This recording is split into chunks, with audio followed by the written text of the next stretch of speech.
నమస్తే అండి. నేను మీ నరేష్ విజయకృష్ణ, ఫిల్మ్ యాక్టర్ మాట్లాడుతున్నానండి. నేను 2 రోజులు చూస్తున్నాను. ఈ ఇడుపుల కాగితం అనే సినిమా కాంట్రవర్సీ దాన్ని ఒక నేషనల్ ఇష్యూ కింద చేస్తారండి. సరే, సినిమా వాడిగా ఒక సినిమాకి అటెన్షన్ వస్తున్నప్పుడు సంతోషపడతాను కానీ, మన తెలుగు భాషలో ఒక మాండలికాన్ని ఎవడో ఒకడు నెటిజన్ కోట్ల మందిలో ఒకళ్ళు ఇద్దరు ఏదో కమెంట్స్ చేశారని దీన్ని ఎంత ఇష్యూ చేసి ఒక గొప్ప మాండలికాన్ని అవమానం చేయడం అనేది తెలుగువాడుగా మనమందరం సిగ్గుతో తల ఉంచుకోవాలండి. ప్రతి మాండలికం తెలంగాణ, రాయలసీమ, కోనసీమ, ఉత్తరాంధ్ర ఏ మాండలికమైనా కూడా ప్రతి మాండలికానికి ఎన్నో పోరాటాలు జరిగిందండి. ఎంతో ఇన్వెన్షన్స్ జరిగినాయండి. ఇవాళ గర్వకారణంగా మనం అందరం తెలుగువాడు అని చెప్పుకుంటాం, తర్వాత భారతీయుడు చెప్పుకుంటాం.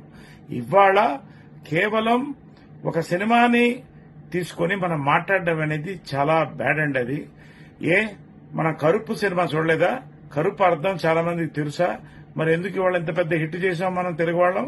మరి అదేవిధంగా కాంతారా రిలీజ్ అయింది, దాన్ని ఎందుకు అంత పెద్ద హిట్ చేశాం? సినిమానేనండి.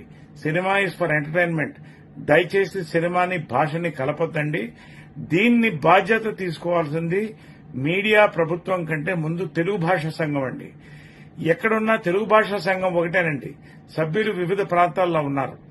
అందరూ కూడా దీని బాధ్యత తీసుకుని దీన్ని వెంటనే దీని మీద అందరూ మాట్లాడుకుని ఈ కాంట్రవర్సీని ఇక్కడితో క్లోజ్ చేసి మన తెలుగు భాషను మనం కాపాడుకుందామండి.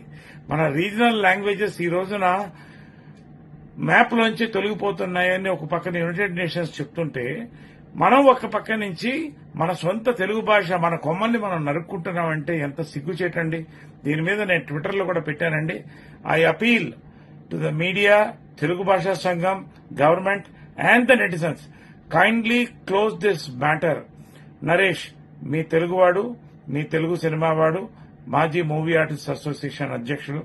Thank you very much. Love you all.